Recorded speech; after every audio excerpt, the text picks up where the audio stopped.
अस्सलाम वालेकुम। जय हिंद साथियों।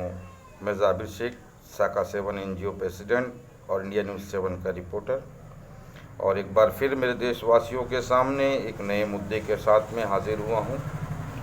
और आज का जो हमारा बहस का जो मुद्दा है वो हम देखेंगे कि पिछले कई दिनों से आप चाहे टीवी चैनल चालू करें या सोशल मीडिया या फिर अखबारात, तो वहाँ सिर्फ आपको एक ही चीज़ की बहस दिखेगी, और वो है राम मंदिर का निर्माण।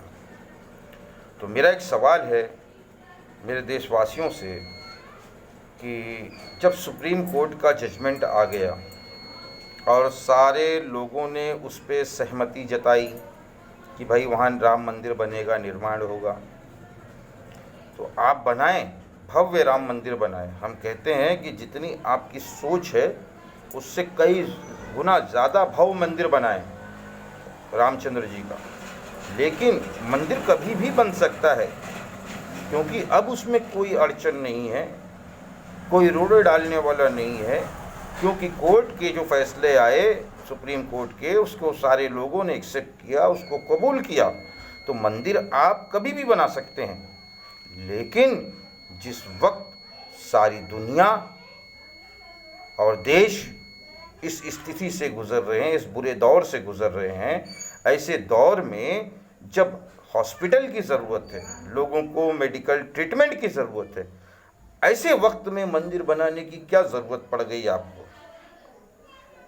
मंदिर तो कभी भी बन सकता है और उसमें किसी की रोकथाम नहीं है, और कोई रोकने वाला होता भी क्यों, कौन है? जब कोर्ट का फैसला आ गया, सारे लोगों की सहमति हो गई, तो उसमें रोकने वाला भी कौन होता है? तो मंदिर तो आप कभी भी बना सकते हैं। लेकिन ये कोरोना की महामारी में जब देश भूखमरी, लाचारी, बेरोजगारी, बीमारी से जूझ रहा है, ऐसे दौर में आपको मंदिर निर्माण करने की क्या ज़रूरत पड़ गई? ये मेरा एक सवाल है।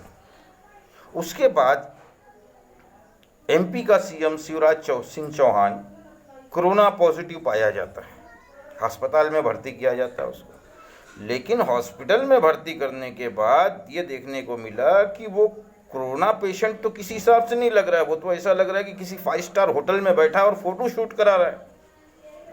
तो क्या ऐसे ही आम जनता को भी ऐसी फैसिलिटीज़ मिलती थी?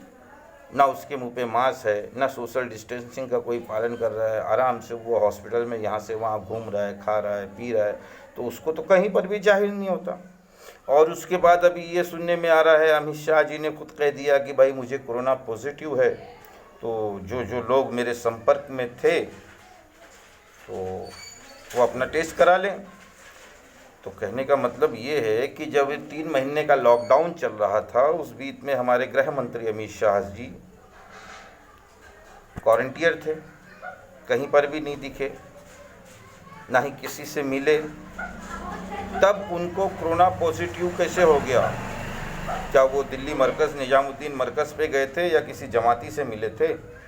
तो फिर उस हिसाब से तो अगर देखा जाए तो सबसे पहले टेस्ट तो हमारे देश के प्रधानमंत्री नरेंद्र दामोदर मोदी जी का होना चाहिए, क्योंकि अमित शाह के सबसे करीबी और सबसे ज़्यादा साथ में रहने वाले हमारे प्रधानमंत्री थे। और जिस वक्त देश महामारी से लड़ रहा था, देश की जनता लड़ रही थी, उस वक्त ये कुछ चंद लोग अपनी सियासत चमकाने में लगे थे, अपनी गठजोड़ करके MLA MPs को ख़रीद के अपनी सरकार बनाने में लगे थे, अपना समारोह करने में लगे थे, अपनी रैलियां निकालने में लगे थे। तो सबसे बड़े कोरोना फैलाने वाले देशद्रोही तो मैं कहूँगा वो लोग हैं जो देश भूखमरी, बेरोज़गारी, बीमारी से जूझ रहा था। जब देश की जनता इससे जूझ रही थी, देश की जनता इससे लड़ रही थी, तो वहीं हमारे राजकरण करने वाले अपनी सरकार बनाने में व्यस्त थे, MP MLA को ख़रीदने में व्यस्त थे।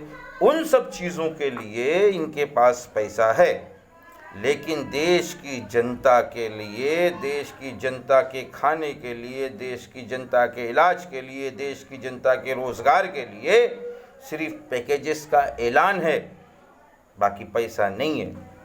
ऐसा क्यों?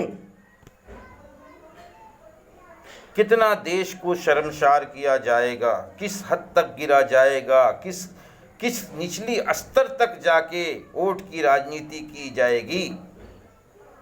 अभी जैसा देखें बिहार में चुनाव है तो रैलियों पे रैलियां चल रही हैं। क्या ये चुनाव टल नहीं सकता था? जब तक ये हम इससे लड़ न लेते, ये कोरोना से हम जूझ न लेते, इससे हम जंग जीत न जाते, तब तक तो होना चाहिए था कि ना कोई चुनाव होता, ना कोई निर्माण होता। हाँ, अगर निर्माण आपको करना है तो हॉस्पिटल का निर्माण करें, क्योंकि जनता को सबसे ज़्यादा उसकी ज़रूरत है। अमिताभ बच्चन को कोरोना हुआ, वो ठीक होके घर पे चला गया। शिवराज को कोरोना हुआ, वो भी ठीक होके घर पे चला जाएगा। अब अमित शाह ने कह दिया मुझे कोरोना है, कुछ दिन में वो भी ठीक होके घर पे चला जाएंगे। लेकिन जब आम जनता को कोरोना का मरीज़ होता है तब वो ठीक नहीं होता, वो सीधे मर के या तो कब्रिस्तान जाता है या शमशान भूमि जाता है। और जैसा कि अभी देखने में मिला कि एक डॉक्टर अभी पकड़ा गया था जिसके ऊपर 100 से ज़ायद किडनियाँ सप्लाई निकाल के बेचने का केस है। तो कहीं ऐसा तो नहीं कि कोरोना की आड़ में आम जनता को जानबूझकर मारा जा रहा है? और जब देखा गया कि इससे भी न जूझा गया तो फिर राम मंदिर का ले लिया। अब राम मंदिर का शिलान्यास तो बहुत पहले हो चुका है, और अगर आपको शिलान्यास करना ही है, हम कहते हैं भाई सारा हिंदुस्तान उसमें जाएगा, लेकिन पहले जिस महामारी से हम गुजर रहे हैं, जिस बीमारी से गुजर रहे हैं, पहले उसका तो हल निकालिए। अब वहाँ आपको सोशल डिस्टेंसिंग का ख्यालात नहीं आएगा, वहाँ कोरोना नहीं आएगा। जैसे अभी कुछ दिन पहले ये सुनने में आया कि अयोध्या के अंदर जो राम मंदिर के पुजारी थे उनमें 15 लोगों को पॉजिटिव पाया गया। तो क्या वहाँ पर क्या लॉक नहीं किया जाएगा? सिर्फ आम जनता को सील कर दिया जाएगा, रास्तों को ब्लॉक कर दिया जाएगा, आने जाने की सारी सुविधाएं बंद कर दी जाएगी। लेकिन वहीं पर जब राजकरण वालों को कोई होता है तो उनको क्वारंटाइन नहीं किया जाता, उनको सील नहीं किया जाता है। तो एक तरीके से अगर ये देखा जाए तो कोरोना फैलाने वाले तो ये सत्ताधारी लोग हैं। वीडियो बहुत लंबी हो जाएगी दोस्तों, अगले एपिसोड में फिर आपके साथ हाजिर होऊंगा। और ये सोचने वाली बात है, समझने वाली बात है कि अभी भी आप जागें। अगर देश को बचाना है, देश को उन्नति और तरक्की की तरफ लेके जाना है तो आपको जागरूक होना पड़ेगा मेरे भाइयों। नहीं तो आप अगर जागरूक नहीं होंगे तो हमको और आपको सिर्फ जातिवाद में लड़ा के मार दिया जाएगा। और ये सिर्फ अपनी राजनीतिक चमकाएंगे और अपना कैरियर बनाएंगे, और होगा कुछ नहीं। जैसे अभी वो बकरा ईद के अंदर देखे बकरे के ऊपर कि मैं जीव हूँ, मैं मांस नहीं हूँ। अरे ये क्या है यार, ये सब शर्म आती है यार। सर्वधर्म संपूर्ण है, सारे धर्मों के त्योहारों की इज्जत करो, सारे धर्मों की इज्जत करो, सारे धर्मों के लोगों की इज्जत करो। ये हमारी सभ्यता है, ये हमारा कल्चर है। ना कि एक दूसरे को गाली देना, एक दूसरे की बुराई करना, ये हमारा कल्चर नहीं है। अगली वीडियो में फिर मिलूंगा, तब तक के लिए जय हिंद साथियों।